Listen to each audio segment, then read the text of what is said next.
বিধায়ক তুমি দূর হটো, চুঁচুড়ার নারীদের সম্মান বাঁচাও নামের পোস্টারে দারুণ চাঞ্চল্য চুঁচুড়ার একাধিক এলাকায়, জানিয়ে হইচই শুরু হয়ে গিয়েছে জনমানসে।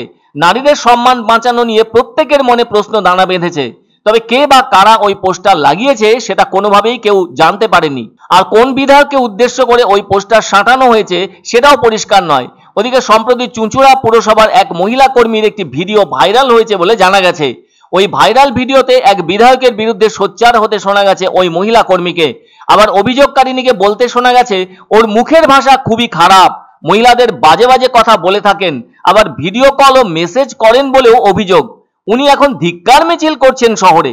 ওই মহিলাকে প্রশ্ন করা হয় এতদিন কেন অভিযোগ করেননি। সেই প্রশ্নের উত্তরে মহিলা বলেন ভীতির বিষয় থাকায় কেউ অভিযোগ করেন না। তার কাছে নাকি অনেক প্রমাণ আছে, সময় মতো সেগুলো সামনে আনবেন বলেও জানিয়েছেন ওই মহিলা।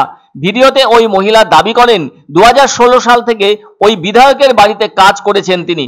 পুরসভার কর্মী হওয়ার পরও তাকে বিধায়কের বাড়িতে কাজ করতে হতো। ওই মহিলা আরো জানিয়েছেন পুরসভায় ঢুকতে দেওয়া হতো না তাকে, আর পুরসভার হাজিরার খাতাতে তাকে সই করতে হতো বিধায়কের বাড়িতে এসে। উনি ওনার ব্যক্তিগত কাজ করাতেন বলেও অভিযোগ মহিলার, যার মধ্যে জুতো পরিষ্কার করা, টেবিল মোছা, চা করে দেওয়া প্রভৃতি। এরপর ওই মহিলা দাবি করেছেন মাস 6 আগে বিধায়কের বাড়ির কাজ ছেড়ে দিয়েছেন তিনি।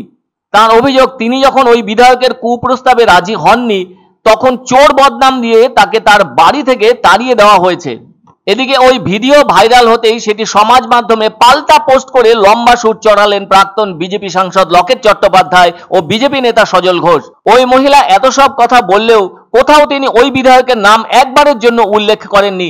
আর এ ব্যাপারে বিজেপি নেতা সজল ঘোষের দাবি ওই মহিলার সমস্ত অভিযোগ চুঁচুড়া তৃণমূল বিধায়ক অসিত মজুমদারের বিরুদ্ধে।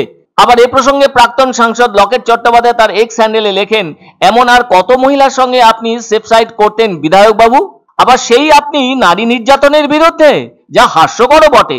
ওইসব অভিযোগ সম্পর্কে চুঁচুড়ার বিধায়ক কোনো মন্তব্য না করলেও হুগলি শ্রীরামপুর সাংগঠনিক জেলা তৃণমূলের চেয়ারপারসন অসীমা পাত্র বলেছেন তিনি নিজেই জানেন না বিষয়টি।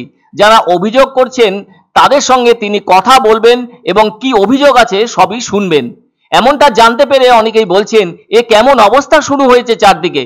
দলের এক মহিলা কর্মীর বিরুদ্ধেই বিধায়কের সম্মানহানিকর ব্যবহার অনেক প্রশ্নকে সামনে এনে দাঁড় করিয়েছে। যেখানে এই রাজ্যে অভয়া কাণ্ডের মতো ঘটনা ঘটেছে সেখানে এসব হচ্ছেটা কি? এ তো এক ধরনের নারীর প্রতি অসম্মান প্রদর্শন। অনেকে এমনও বলছেন কখনো কি আজকের দিনে কোনো নারীকে দিয়ে এভাবে জুতো মোছানোর মতো কাজ করানো যায়? যা জানা গেল ওই ধরনের পোস্টের ভেতর দিয়ে যারা বিধায়ক বা সাংসদ হন তারা তো সাধারণ মানুষের ভোটে নির্বাচিত হন, এক কথায় তারা জনপ্রতিনিধি। ফলে এক্ষেত্রে মানুষই তো সব, এমনটা সবসময় ভাবার প্রয়োজন আছে বলে অনেকের অভিমত।